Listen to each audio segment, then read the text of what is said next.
Ladies and Digipeeps, we are back at it with another episode of the Book of Boba Fett. I swear I was coming home from work and well beyond excited for this one. So, if you are all ready, then let's jump into episode 3 entitled The Streets of Mos Espa. I am really pumped about this one. I literally just finished it and I could not wait to talk about what I just watched. Now, to start at the beginning, Boba Fett is coming into his role as a crime boss, as he is now, as he puts it, a former bounty hunter. He is learning about how Bib Fortuna maintained order, and that was basically through 3 families, all looking after their own sector of the city.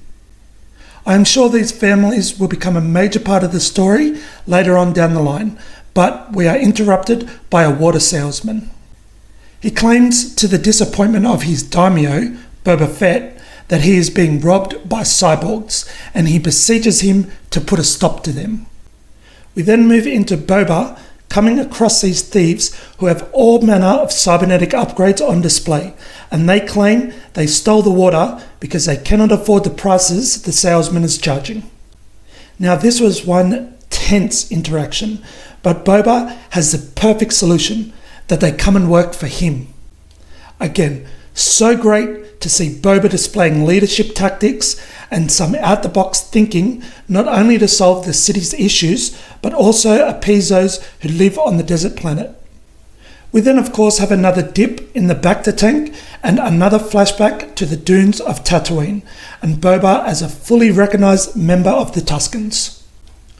Riding on a bantha, he heads into town and is seeking the Pike Syndicate for their tribute to the Tuskens he had set up in the previous episode.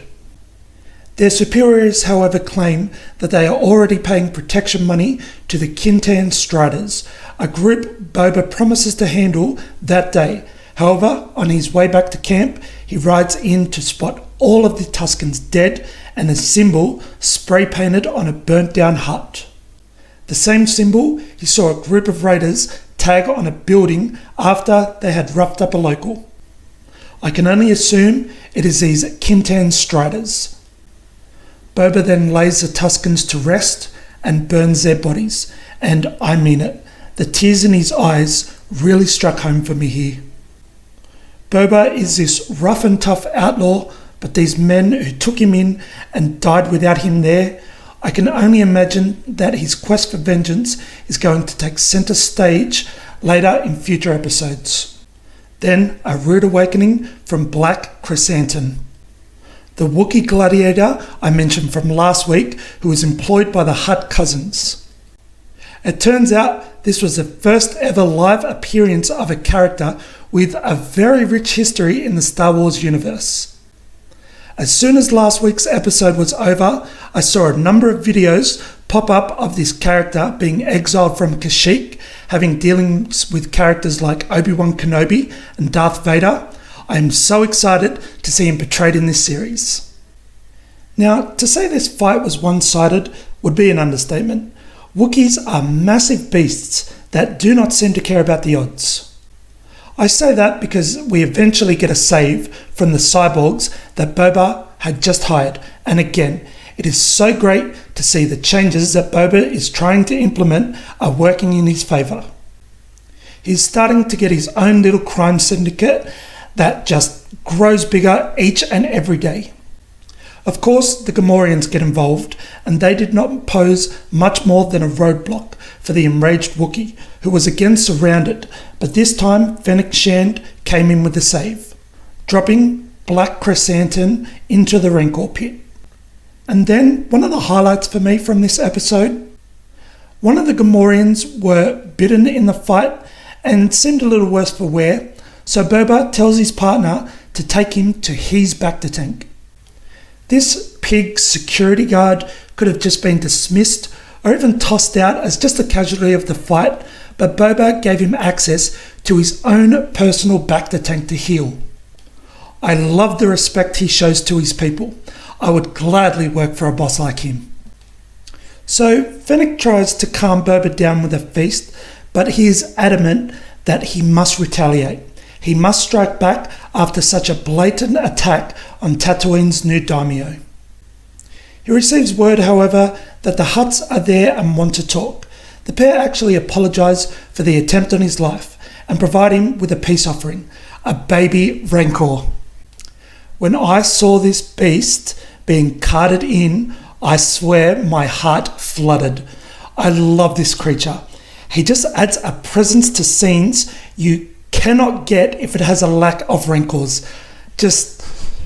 Oh man, I love Rancors. Boba then offers the Hutts their gladiator back if they leave Tatooine to him, and we will probably see them again later on down the line, but it seemed like an offer they accepted.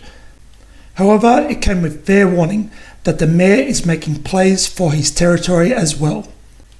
Also, he can keep Black Chrysanthemum and sell him off, to which Boba just lets him go. Again, a move that is either going to show off Boba's new wisdom as a leader or a mistake he will pay for later on. Now back to the Rancor. Boba hires the services of Danny Trejo to help him tame this baby Rancor. Yes, Danny Trejo got on a spaceship, flew out to Tatooine, and is now helping Boba Fett tame a Rancor. There is nothing that man cannot do, and do not question that logic.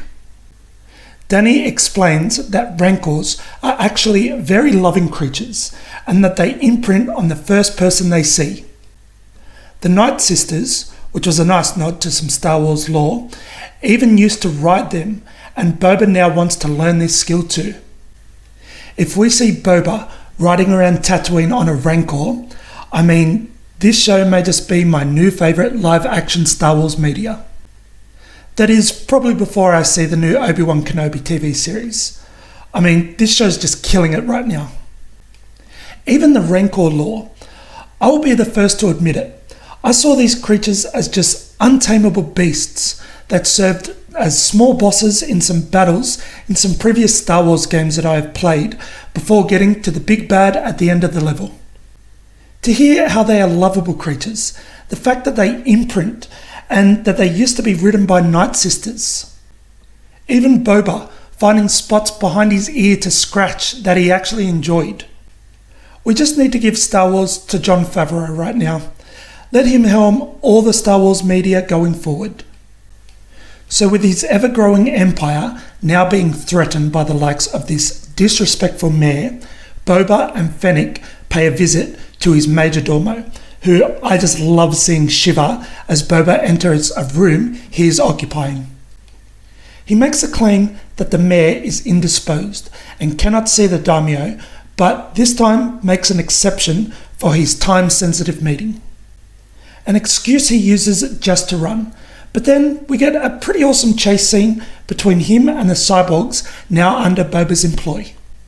A great scene as we see the hustle and bustle of Mos Espa's busy streets, and it was cool to see the range of the cyborgs' abilities. Extendable spiked feet, blowtorches coming out of their wrists. I can't wait to see what other tricks they have up their sleeves. So the chase finally comes to an end, and we finally see Boba using his jetpack to fly in and interrogate the spineless majordomo who says the mayor is working with the Pikes. A bunch of them are then seen coming into Tatooine, and it appears they are gearing up for war, one Boba claims that they will be ready for. I can imagine this fight is going to have one massive payoff, possibly in the final episode. Such a great episode. I swear, any scene going forward in my eyes will be known as a scene that is void of rancors. Those beasts are amazing.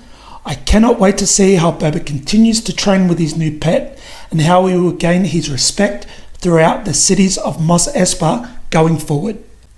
I hope you all enjoyed this new episode as well. Please let me know what you thought in the comments down below. Like and subscribe, and I will catch you all in the next one.